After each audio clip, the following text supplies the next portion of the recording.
There is a technique that I've been told in my comments, and I've seen it on threads and forums, to never do this with your front end loader. And you know, I agree with it for the most part, and I'll show you what that is, but there are times where I think there are exceptions to the rule.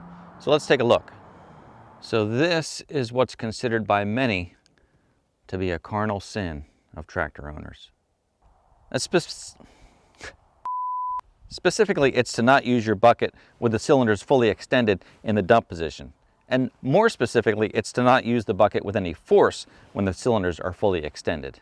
Now, a common example of this would be back dragging, where your bucket is in the dump position, fully dumped, your cylinders are fully extended, you drop the bucket down and you drive backwards, and that's back dragging material or debris as you pull back. Now, the problem with that, and I think the thing that people are talking about mostly, is that when your cylinder is fully extended, you've got packings and bushings and O-rings here, and when they're fully extended, they're right at the tip of this cylinder. And when you're either pushing debris or pulling back, moving debris, this cylinder is like jerking and pulling, and you can create a leak. You can possibly break some of those bushings. So by having the cylinder retracted partially, it gives that a little bit of a buffer. So you can back drag. There's just different techniques that you should be aware of. Mostly, it's to not do it with the cylinder fully extended, and that kind of makes sense. Now, additionally, the cylinder has a lot more strength when it's fully retracted, because it's basically half the length. When it's fully extended, you have a lot of the pressure right here at this point. This part's hollow. You've got this rod fully extended, so now there's a lot of pressure right at this area here, and basically it's pretty weak because, again, it's fully extended. A lot weaker than when it's fully retracted. The other danger of putting excessive force on these cylinders when they're extended like this is you can actually bend this part of the cylinder. If it gets a curve to it, obviously it's not going to retract as well. It's going to cause leaks and be, in general, much weaker. So that's a concern too, is you can actually bend this part of the cylinder. So what's a person to do? Well, I'll show you what my technique is, and I am no professional. It's just what I've learned along the way. So this is what I do. This is what I've learned.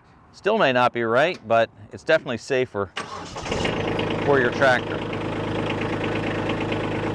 So when I back drag, I make sure that the bucket is not dumped more than maybe 50%, 45 degrees. A lot of times I'll back drag with the bucket essentially flat, maybe just curved down just a little bit.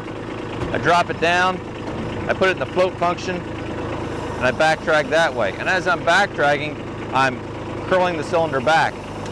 That leaves you a pretty nice flat finish. So the main point is, don't back drag fully extended like that. If you do, you're putting excessive pressure on that cylinder, whether you're going backward or forward.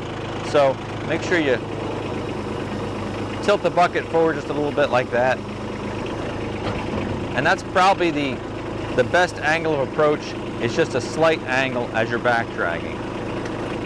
Now, that's not to say I haven't done it nearly fully extended. There are times when I've had the end of the bucket almost perpendicular with the ground, maybe back a little bit, and at a very slow rate, maybe I have a pile of sand or mulch, and I just want to spread it out, and I'll move very slowly like that. It's not really putting any pressure or excessive pressure on that cylinder. So that's how I do it. Well, is that a legitimate concern, or are these tractors made to work that way, and maybe that's something we shouldn't even worry about?